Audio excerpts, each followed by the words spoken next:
আসসালামু আলাইকুম সবাইকে। আজকের গুরুত্বপূর্ণ ভিডিওতে আপনাদের সবাইকে স্বাগতম। রিসেন্ট আপনারা যে সমস্ত নাটক, সিনেমা, ড্রামা দেখতেছেন সেটার কিন্তু কোনো একটা কারণ আছে, রিজন আছে। একেবারে যে কোনো কিছুই হয়নি তেমনটা কিন্তু না। একদিক দিয়ে রাজ যেমন শারমিনের জামাই যেমন নাটক করতেছেন, শারমিনের জামাইয়ের যদি মনে করেন যে ওর কথা যদি আপনারা 100 ভাগ সত্য মনে করেন, আমি বলবো যে ওর ভাগ 95 ভাগ মিথ্যা কথা, আর 5% সেটা হচ্ছে গিয়ে টুইনা সত্য কথা, যেটা আমরা সবাই কম বেশি জানি। হ্যাঁ, তো ওইদিকে আবার তিশা, ওইদিকে আবার মিম। কারণ সবার মনের মধ্যে কিন্তু একটা আনন্দ ফুর্তি কাজ করতেছে।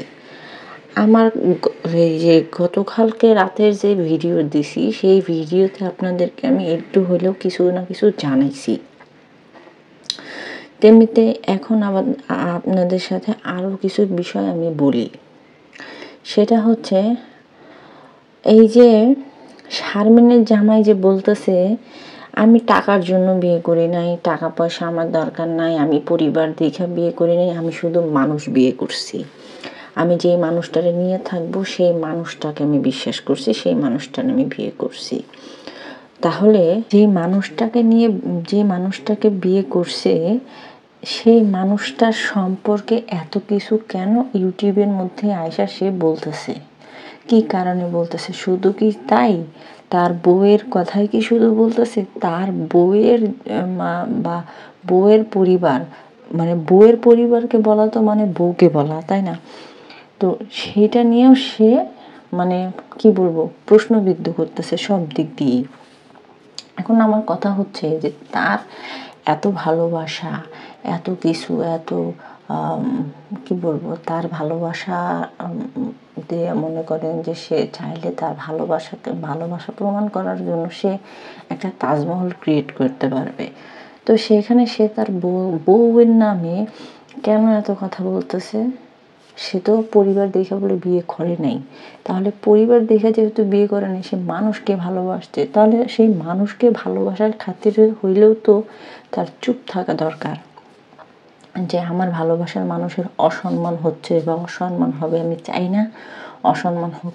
যেমন তাহসান মিথিলার কথা চিন্তা করেন, একজন আরেকজনের নামে কি বদনাম করছে, তারা তো একটা যুগ সংসার করছে, সংসার করার পরেও এখন পর্যন্ত কি কেউ কাউরে ছোট করে কথা বলে নাই। ওই দুজন মানুষ কিন্তু এমন মাঝখানে একটা ইয়াতেও গেছিল, কোনো একটা প্রোগ্রামেও তারা গেছিল। তাহলে কি একজন আরেকজনের প্রতি কি সম্মান বোধটা থেকে এই কাজটা করে নাই? কেউ কারো ব্যাপারে বলে নাই, বললেই তো অনেক কথাই বলতে পারতো, বলে নাই কিন্তু। তো ভালোবাসার মানুষকে যে ছোট করতেছে, এই ব্যাপারটা ওরা কে বলবে? আর সেকেন্ড হচ্ছে, পরিবার দেখে যেহেতু বিয়ে করে নাই, তো সেক্ষেত্রে তো আগে পিছনে শুধু বারবার বলে কেন আমি পরিবার নিয়ে বিয়ে করছি, এটা কেন বলে? সে তো পরিবার নিয়ে দেখা শুইনা বুঝা নাচানাচি কইরা তারপরে বিয়েটা করছে। আর যে কথা বলি, আমার একটা বিষয় হচ্ছে যে আমি একটা গ্যামজাম হবে বা একটা মারামারি বা একটা কাটাকাটি যেটাই হবে হোক, প্রত্যেকটা সংসারে প্রত্যেকটা পরিবারেই হয়। তো সেই ক্ষেত্রে আমি কি প্রুফ দেওয়ার জন্য, ধরেন যে কোনো কিছু একটা হইতে পারে বা যে কোনো কিছু একটা বিষয় ফাঁসাই দিতে পারে, তাহলে সেই ক্ষেত্রে আমি কি কোনো এভিডেন্স রাখবো না? কোনো ভিডিও ফুটেজ রাখবো না? যদি সেখানে বলা হইতো যে তুমি কেন রাখতেছো, যে আমি আমার সেফটির জন্য ভিডিও ফুটেজ রাখতেছি, এখানে কারো কোনো ইয়ার জন্য না। যদি এখানে আমার কোনো দায়ী হয় বা আমি কোনো দোষারোপ হই বা আমাকে এটা নিয়ে কোনো ফাঁসানো হয়, তো সেইখানেও কিন্তু সে কোনো ভিডিও ফুটেজ ধারণ করে নাই, সেই ভিডিও ফুটেজ কোনো কিছুই করে নাই, ওইটা হচ্ছে গিয়া শারমিনের জামাইয়ের মুখের বক্তব্য। তাহলে এখান থেকে আপনারা কি বুঝেন? বুঝতে পারছেন সেটা বলেন।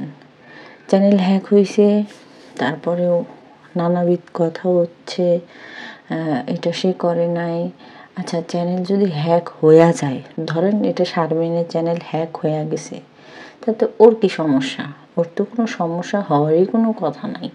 ও আস্তে করে গিয়ে থানায় গিয়ে একটা জিডি করতো যে আমার নামে এরকম হচ্ছে, যেটা আমি করি নাই, এর সাথে আমার কোনো সম্পৃক্ততা নাই। আর চ্যানেল যেহেতু গেছে, ও যেহেতু সত্য কথাই বলতেছে যে হ্যাঁ আমি কোনো চ্যানেল টুনেল নেই, তাহলে তো ওর চ্যানেল নিয়ে বা ওর বউ 13 লাখ 14 লাখ 15 লাখ টাকা ইনকাম করতেছে, বা ওর বউয়ের ভাইদেরকে টাকা দিতেছে, এটা নিয়ে তো মাথা ব্যথা হওয়ার কোনো দরকারই নেই। তাও ওর মাথা ব্যথা কেন? কিসের জন্য মাথা ব্যথা? কোন কারণে মাথা ব্যথা? এটাও কিন্তু বুঝতে হবে। ওই সবসময় যে আমরা বলি যে না এটা হবে না, ওইটা হবে না, না তেমনটা না। অনেক সময় অনেক কিছু হয়ে যায় যেটা আমরা খালি চোখে দেখি না। হ্যাঁ, তো এইখানে মানে এই শারমিনের জামাইয়েরও ছিল, টাকার প্রতি লোভ ছিল। ওই যে বেলাল টাকা পয়সা ধার করে, কর্জ করে, এটা করে সেটা করে শারমিনের কাছ থেকে। মানে টাকা পয়সা মনে করেন সবারই লাগে, কার না লেগে পারে। তো এই শারমিনের টাকার প্রতি মনে করেন সবারই লোভ লালসা আছে। হোক সেটা ভাইয়েরা, হোক সেটা মায়েরা, হোক সেটা স্বামী, হোক সে শাশুড়ি। এটা হবেই, এটা হওয়ার বিষয়। আপনারা দেখেন তো, রাজের মা কি তার বড় ছেলের বউরে গিয়ে এরকম ধরনের কাজবাজ কইরা দেয়? দেয় না কিন্তু। তার ছেলে কিন্তু এইখানেই ছিল, একদিনও গেছিল। আপনারা রাজের মুখ থেকে শুনছিলেন? কোনো সময় কিন্তু শোনেন নাই। রাজ যেই ফ্ল্যাটে আছে সেই ফ্ল্যাটেই কিন্তু ওর বড় ভাইরা থাকতো। কই একদিন তো শুনলাম না, বা একদিন তো দেখলাম না রাজের মা ওই বাড়িতে গেছে। রাজ তো একদিনও এমন করে বললো না যে মা ওই বাড়িতে গেছে, ওই বাড়িতে গিয়ে ভাইয়ের বউর কাজ করে দিছে। এটা তো বলে নাই, আমরা বলে শুনিও নেই। তো সেই ক্ষেত্রে বুঝতে হবে যে টাকার জন্য করছে না কিসের জন্য শারমিনের এত আদর যত্ন করছে, এটা আমাদের বুঝতে হবে না। আমরা একটু হইলেও কিঞ্চিত পরিমাণ হইলেও বুঝি। ওই দিন শারমিনের ফোন হারাই গেছে, এটা শুই না শারমিনের মা কইতাছে যে কাজের একটা জিনিস হারাই গেছে, মানে হ্যার মেয়ে ব্লগ করে, মোবাইলটা হারাই গেছে। যদি মোবাইল না হারাইছো তাহলে তো তার মেয়ে ব্লগ করতে পারতো। এখন এত মোবাইলটা হারাই গেছে, এখন কী দিয়ে ব্লগ করবে? অন্য কোনো মায়েরা হলে আগে বলতো কি যে যাক একটা মোবাইলই তো গেছে, কিন্তু আমার মেয়ের এত কোনো ক্ষতি হয় নাই, যাক আল্লাহ ভালো করছে। দুজন মানুষ গেছিল, যে কোনো একটা ক্ষতিও তো হয়ে যেতে পারতো, আল্লাহ সহি সালামতে ঘরে ফিরে আনছে। এটা কিন্তু তার মুখ দিয়ে বের হয়নি। তার মুখ দিয়ে প্রথমে এটা বের হয়েছে যে কাজের একটা জিনিস নষ্ট হয়ে গেছে, হারাই গেছে, এখন কেমনে কী করব। হ্যাঁ, এইটা কিন্তু আগে চিন্তা। কারণ ব্লগ করলেই পয়সা, আর পয়সা আসলেই শারমিনের মার মনে করেন তো বুঝে তো শারমিনের মার খরচ শারমিন যতটুকুই বলুক বা যতই বলুক যে শারমিন দেয় না বা কিছু না, অবশ্যই দেয়। এই দেয় দেখে রাজের গায়ে লেগে গেছে। রাজে চিন্তা করছে যে কিরে আমার টাকা পয়সা আমি খরচ করি, বা আমি করি, এটা করি সেটা করি, আমারে যায় না, ওদিকে ভাই মা হ্যাগো পরিবার চালায়। তো টাকার লোভ সবারই আছে। আচ্ছা, এখন আমরা একটু তিশার কথা কই। এমন মা, মানে আমরা দেখছি বা আমরা জানি বা আমরা বুঝি যে আমাদের পরিবার থেকে বা আমাদের মা যখনই আমাদের কাছে আসুক না কেন, একটু কিছু হইলেও আমাদের জন্য নিয়ে আসে। একটু কিছু যদি বাসায় কোনো সময় এমনও হয়েছে যে বাসায় ইলিশ মাছ রান্না করছে, সেই ইলিশ মাছ রান্না আমার নিজের জন্য নিয়ে আসছে। এমনও হয়েছে কোরবানির মধ্যে আমি যাইতে পারি নাই, মা আসছে, মা নিয়ে আসছে, এমনিতেও মাংস নিয়ে আসছে, তারপরে আবার রান্না করে নিজের হাতে রান্না করা মাংস নিয়ে আসছে। তারপরে বাসায় আসলে পরে মা নিজের হাতে রান্না করে খাওয়াইতো, কাছে নিয়ে বসাইয়া খাওয়াইতো। আমার নিজের বাসায় আসলে, আর মার বাসায় গেলে তো আর কোনো কথাই নেই। তো সেইখানে মেয়ের জন্য, মেয়ের বা শ্বশুরবাড়ির জন্য 1/2 কেজি 1 কেজি করে মিষ্টি, 1.5 কেজি মিষ্টি আনছে এদিকে ওই যে বেবি সুইটসগুলো 1 কেজি, আর ওদিকে ছানার মিষ্টিগুলো আধা কেজি মিষ্টি নিয়ে আসে, আর একটা দই। এই আছে মা আইসে শ্বশুর বাড়িতে। তো এই যে মা যে শ্বশুর বাড়িতে আইসে, মেয়ে শ্বশুর বাড়িতে আইসে, এই মেয়ের জন্য, মেয়ে এখন প্রেগনেন্ট, সেই হিসাবে মেয়ের জন্য এখন মা নিজের হাতে রান্না করে কিছু জিনিস আনার দরকার ছিল না মেয়ের জন্য, পিঠা সেটা এটা সেটা কিন্তু নিয়ে আসে নাই। না আনার ফলে যেটা হয়েছে যে এখন সে নিজেই আসছে খাইতে। তাবিয়া 2 মিনিট 4 মিনিট 5 মিনিট পর পর কয় এই পিঠা খাবো, ওই পিঠা খাবো, ভাপা পিঠা খাবো, চিতই পিঠা খাবো, পাটিসাপটা পিঠা খাবো। মানে তাবিয়া এটুক একটা মানুষ, এটুক একটা মানুষ এটা খাবো, ওইটা খাবো, ওইটা খাবো, ওইটা খাবো। আচ্ছা, এই বাসায় কি খাওয়ার জন্য আইছে নাকি রোগী দেখার জন্য আইছে? তাবিয়ার কথা কি কমো, তাবিয়ার বাপে যেরকম ছেঁচড়া, তো সেই হিসেবে তাবিয়া খারাপ কোন দিক দিয়া? বাপের মতোই তো হয়েছে, মেয়েরা বলে বাপের মতোই হয়, তো বাপের মতোই হয়েছে, খারাপ কি? তো এখন এই বাড়িতে যে আয়শা এত খাম করে, এটা খামো সেটা খামো কেন? তিশার নিজের বাড়ি নেই, তিশা কি নিজের বাড়িতে বসে খাইতে পারে না? অবশ্যই পারে, কিন্তু যোগ্যতা বলতে একটা কথা আছে, যে এই যোগ্যতা আমার আছে, আমি এটা বানায় খাবো, ওইটা বানায় খাবো। নিজের শরীর চলে না, নিজের ওইরকম মানে একটা হাতির মতো একটা পাছা, ওই পাছা নিয়ে লড়াইবো কেমনি? হ্যাঁ, গেছে গিয়া বেআইন বাড়িতে, মাইয়া তো দেখা বড় কথা না, বড় কথা হইতেছে গিয়া ওই পিঠা মিঠা এটা সেটা খাইবো, কারণ নিজের ঘরে তো আর বানায় খাইতে পারবো না। আর নাজমা বেগমের লেগা এত বালা না। আর চিনি মিঠাই যে দাম, ওই যে গুড়ের যে দাম, খেজুরের গুড়ের যে দাম, তো তিশা চিন্তা করছে আমি যদি ওখানতে খাই আইতে পারি ভালো, অনেক ভালো, মাগনা খাইলাম, গায়েও খারাপ লাগলো না, গতরেও খারাপ লাগলো না, আমি খাইয়া এলাম, বুঝছেন না? তো গেছে খাইতে, খালি খাউন। আচ্ছা, একটু শরম লাগে না? মেয়ের মারা কি এরকম যায় কি খালি খাম করে? কোনো জায়গায় কোনো ইতিহাসে দেখছেন খাম করে? এই যে দেখছেন, আবার কয় আমি তো আমার মেয়ের শ্বশুর বাড়িতে আসি নাই, আমি সালমা আপার বাড়িতে আসছি। আগে সালমা আপার সাথে আমার সম্পর্ক হয়েছে। সালমা আপার সাথে তোর সম্পর্ক, তিশার সম্পর্ক কোন দিক দিয়ে হয়েছে, কিসের দিক দিয়ে হয়েছে, কিসের ভিত্তিতে হয়েছে? সালমা আপার বাড়ি হইতেছে গিয়া কুষ্টিয়াতে, আর তার বাড়ি হচ্ছে গিয়া পাবনাতে। তো এত বছর তো আমরা দেখলাম না যে সালমা আপার সাথে তার কোনো ঘনিষ্ঠতার সম্পর্ক, সালমা আপা তার বাসায় গেছে আইছে, দেখি নাই তো। এখন দেখছি কেন? কারণ তার মেয়ে আর তার ছেলে যখন লটর পটর করে গ্রামবাসীর হাতে ধরা খাইছিল, বাইক দিয়ে ঘোরাঘুরি করে যখন ধরা খাইছিল, ওই তখনই তার মার সাথে তার সাথে দেখা সাক্ষাৎ হয়েছিল, সম্পর্ক হয়েছিল। হ্যাঁ, আজকে ভিডিওতে গতকালকে ভিডিওতে বলতেছে যে দুইটা বিয়ে করতেই চায় নাই, আমরা কি পরামর্শ করে বিয়ে দিছি। ও হরে, কত বাধ্য তার মেয়ে, তার ওই যে বিয়ের সময় কি জানি কিনতে গেছিল, কিনতে না করছে, তার মেয়ে রাগটা একদম একাকার হয়ে গেছে। তার মেয়ে তাকে গোনায় ধরে, আর সে আসছে মেয়েকে বিয়ে দিতে, পাইছে, চিন্তা করছে যে আহা আমার মাইয়ের যেহেতু একটা পর্দায় এলাইছে, তো এটা তো আর হাতছাড়া করা যাবে না, গরিব টরিব। এখন আমার মাইয়ের তো বুড়ি ধারি হয়ে যাইতেছে, তো এই বুড়ি ধারি মেয়েরে কেডা বিয়া করতো? এর জন্য দিয়ে দিছে, আবার আইসে মিশা কথা হাজাইতে ফালতু। তো আপনারা কি আরেকটা বিষয় খেয়াল করছেন কিনা আমি জানি না, এই যে গতকালকে যে তিশা ইয়ার মারে নিয়ে, আসিফের মারে নিয়ে বাইরে গেছে, কইছে যে মাহির ইয়াতে যাই, স্কুলে যাই। তো মাহির স্কুলে গেছে এটা হুদাই, হ্যাঁ, মাহির স্কুলে গেছে কারণ ওখানে বাজার কাছে, এর জন্য গেছে।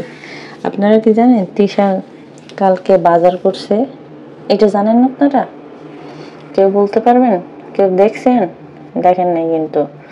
তো তিশা কিন্তু বাজার করছে, বাড়িতে যখন ঢুকে চিপা দিয়ে যখন যাইতেছে তখন কইতেছে যে নে তানজিলা মাছ মাছ আনছি, এই আন পর্যন্ত গেছে। এর মধ্যে ক্যামেরা অফ করাই দিছে, ইয়ারে দিয়ে তানরে দিয়ে ক্যামেরা অফ করাই দিছে। তারপরে ওই পাখির ঘরে বসা কতজন গোজাগুজি এটা সেটা করলো। তাইলে চিন্তা করেন কোন পরিবেশে কোন পরিস্থিতিতে দাঁড়াইলে নিজের মেয়েকে এমন একটা বাড়িতে বিয়ে দেয় যে বাড়িতে গেলে মেয়ের মার বাজার করে মাছ টাছ বাজার করে খাইতে হয়। চিন্তা করছেন আপনারা? এটা আপনাদের আইডিয়া আছে কোনো যে মেয়েরে কোন পরিস্থিতিতে গেলে এমন জায়গায় বিয়ে দিছে যে জায়গাতে গেছে খাইতে পারে না, হ্যাঁ উল্টারও মেয়ের মা গিয়া বাজার সদাই কইরা তারপরে খাওয়ায়। তো এরপরেও কইব কি আমার মেয়ে ভালো আছে, আমার মেয়ে সুখী, আমার মেয়ের মতো ভালো আর 10 গ্রামে একজনও নাই। আচ্ছা, তার মেয়ে যদি ভালো হয়, তার মেয়ে যদি সুখে থাকে, তাহলে অন্য সকল মায়েদের মেয়েরা যে ওই শ্বশুরবাড়ির লোকদেরকে পালে না, স্বামীকে পালে না, সংসারের খরচ দিতে হয় না, তাহলে তারা কেমন আছে? তারা কিভাবে আছে? তারা উল্টারও স্বামীর ইনকামে চলে, স্বামী যেমনি খাওয়ায় সেমনি থাকে, স্বামী যেটা বলে সেটা শুনে, মানে এক কথায় স্বামী ভক্ত বা বাধ্য এটা। তো তাহলে সুখী কারা? যারা ইনকাম করে শ্বশুর বাড়ি গরিবখানা পালতাছে হেরা সুখী, না যারা ইনকাম ছাড়া আরো রানীর মতো বসে খাইতেছে তারা সুখী? ওইদিকে আবার এই যে তিশা গতবার গিয়া আপনাদেরকে ওই যে সাকিবের আসল মা, নকল মা, সৎ মা, এই মা সেই মার খবর একদম চিমটি দিয়ে বের করে দিয়েছিল, মনে আছে? তার কিছুদিন আগে তানজিলা এসির বিল নিয়ে যে কাহিনী করছিল, ওর শাশুড়ির পর্দা ফাঁস করে দিয়েছিল, শাশুড়ি কেমন ব্যবহার করে। এইবার যখন আবার তিশা গেছে, আপনারা কি মনে করছেন যে আরো কিছু বের করবে না? অবশ্যই বের করবে। যেমন সবাই যখন সন্ধ্যার দিকে একসাথে এক রুমের মধ্যে বসে কথা কইতেছিল, তখন গিয়া ওই যে ওর নাম কি সাকিবের দাদি ডাকতেছিল। বুড়া মানুষ একলা রুমে, ওই সাইডটা তো অন্ধকার থাকে, শত লাইট জ্বললেও। তো এইখানে তোরা 5-7 জন বা 6 জন একসাথে বসে আড্ডা মারতাছিস, ওইদিকে একটা মানুষরে আলাদা ঘরে কেমনে তোরা ফালাই রেখে আসছিস? তো সেইখানে মহিলা ডাকতেছিল। তো সাকিবের মা বৈশা বৈশা কইতাছে যে কারে জানি যে দেখেন তো এত ডাকতাছে কেন, মানে এমনভাবে মহিলা বলতাছিল কথাটা, সে খুবই বিরক্ত, তার চেহারার মধ্যে বিরক্তির ছাপ বের হয়ে গেছে যে কেন ডাকতাছে, হ্যাঁ মানে ওনার ডিস্টার্ব হয়েছে। তো এই যে এই ভিডিও ফুটেজটা যে ক্যামেরার মধ্যে আনছে, তিশা কি চাইলে পারতো না এই ফুটেজটা ডিলিট করে দিতে, এডিট করে কাইরা দিতে? তিশা তো এই জিনিসগুলো তো একত্রে আর ভিডিও করে না, এই যে কাটা অসম্ভব। তিশা তো পার্ট বাই পার্ট যখন যেটা করছে সেটা নিয়েই ভিডিও বানাইছে। তাহলে সেই ক্ষেত্রে এই ফুটেজটা কি তিশা কাইরা দিতে পারতো না? অবশ্যই পারতো। আমরা কি করি? আমরা যখন একটা ভিডিও বানাইতে গেলে দেখা গেছে যে অনেকবার কাটছাট করতে হয়, অনেক কথার ভুলভাল হয়ে যায়, মাঝে মধ্যে কাইটা দিই, আবার চিন্তা করি যে যেহেতু দেরি হয়ে যাইতেছে কাটা যাবে না বা দেরি মানে বুঝে নিত, তো সেই ক্ষেত্রে রাইখা দিই। এখন তিশার ক্ষেত্রে ব্যাপারটা হচ্ছে গিয়ে ভিন্ন, এমনিতে ওরা সমালোচিত, তারপরে আবার এই কাজগুলো যে করতেছে, তাহলে কি সেইখানে কি তারা আরো সমালোচিত হবে না? তো সেইখানে তিশা ওইটা কাইটা না দিয়ে ওইটা রাখছে কেন? ওই ফুটেজটা কেন রাখছে? কারণ তিশা চায় যে সাকিবের মারে এখন মানুষ যেমন তিশার দেরা লাত্তি উষ্টা জুতা মারে, তেমনিতে ওরেও বা সাকিবের মারেও জানি ওইরকম ভাবে জুতা, স্যান্ডেল, ঝাড়ু এগুলা মারে। এর জন্যই তিশা এই ফুটেজটা রাইখা দিছে। তো আর সাকিবের মা যে বারবার বলে আমরা খুব সুখে আছি, খুব হ্যাপি আছি, খুব শান্তিতে আছি, তাই নাকি রে কাজের বেটি, সুখে শান্তিতে আছিস? খুব বইয়ের ওদিক দিয়া বইয়ের ঘর করে মোছা পরিষ্কার করতে হয়, ওদিক দিয়া মানে পিছনে একটা বাঁশ দিয়া রান্নার কাম করতে হয়, খুব সুখে আছিস? মানুষ যদি কোনো কাজে বিরক্ত হয় তাহলে তার বিরক্তির যে ছাপটা তার মুখের মধ্যে আসে বা বের হয়, সেটা কি কাজের বউ তুই জানিস না? হয়তো নিজের ভালো প্রমাণ করার জন্য, ভালো দাবি করার জন্য এই সমস্ত ইউটিউবের মধ্যে আইসা বা সামনে আইসা বেআইন করে। দর্শক, ওর বেআইন খালি 5টা দিন থাকুক না, 1 সপ্তাহ থাকুক না, মুখ চোখ কালা হয়ে যায়। গতবার যখন তিশা আইছিল এইখানে, তখনকার গিয়া ওই মানে এটা সেটা বানায় খাওয়াইতে হয়, কাজ করে খাওয়াইতে হয়, এর জন্য সে খুব বিরক্ত হয়ে গেছিল। তার মুখ চোখের দিকে তাকানো যায় নাই। ওই তাবিয়ার মতো একটা বাচ্চার একটা ডিম ভাজা ভাত খাওয়াইতে পারে নাই। আর এই সমস্ত কিছু এত অবহেলা অনাদর দেখা তারপরেও তিশা আবার নির্লজ্জ বেহায়ার মতো এখানে আইসা পড়ে রয়েছে। কারণ ওই যে তিশা এমন একটা জিনিস, যে ঘরে ঢুকবে সেই ঘরের থেকে সমস্ত কিছু মানে পেটের মধ্যে যদি কোনো কিছু থাকে সেটাও তিশা বের করে নিয়ে আসবে। এটা হচ্ছে গিয়ে তিশা। যেমন ফাতেহার শ্বশুর বাড়িতে গিয়া ফাতেহার যে জিনিসগুলো না দেখাইতে পারছে সেই জিনিসগুলো কিন্তু তিশা বের করছে। তাহলে ও কত ধুরন্ধর ব্যক্তি বা মহিলা সেটা আর কি বলবো, যেহেতু মনে করেন এত হাটঘাট মাঠ চুইসা চাইসা বেড়াইছে, তো সে আর কত ভালো হইবে বুঝিনি। তো পাক্কা খেলোয়াড় না হলে তো একটা পুরুষ মানুষে ট্র্যাপে ফেলায় বিয়ে বসতে পারে না। যাই হোক, এখন মেকআপ বৌতরি যাত্রা দলের সর্দারনির কথা না বললেই হয় না।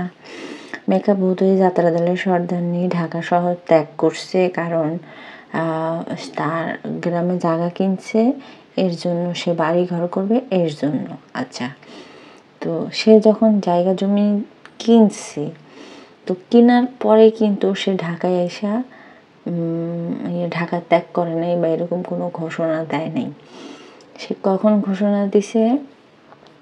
তানজিলার ডেলিভারির আগ মুহূর্তে, যখন মনে করেন যে তানজিলার ডেলিভারি হবে, ডেলিভারিতে সবাই যখন ভুতুরির বাসায় আসবে,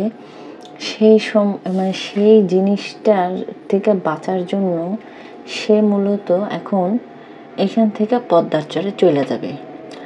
আর এখন যদি তানজিলা ঢাকা শহর আসে, মানে তানজিলার প্রেগনেন্সি সময়, ডেলিভারির সময় যদি ঢাকায় আসে, তো সেই ক্ষেত্রে হোটেল ভাড়া নিয়ে থাকবে, হোটেল বাহির থেকে খাবে। কিন্তু মেকআপ ভুতুরির বাসায় আসলে দেখা গেছে মেকআপ ভুতুরির একলা রান্না বাড়া কাজকাম করে খাওয়াইতে হবে।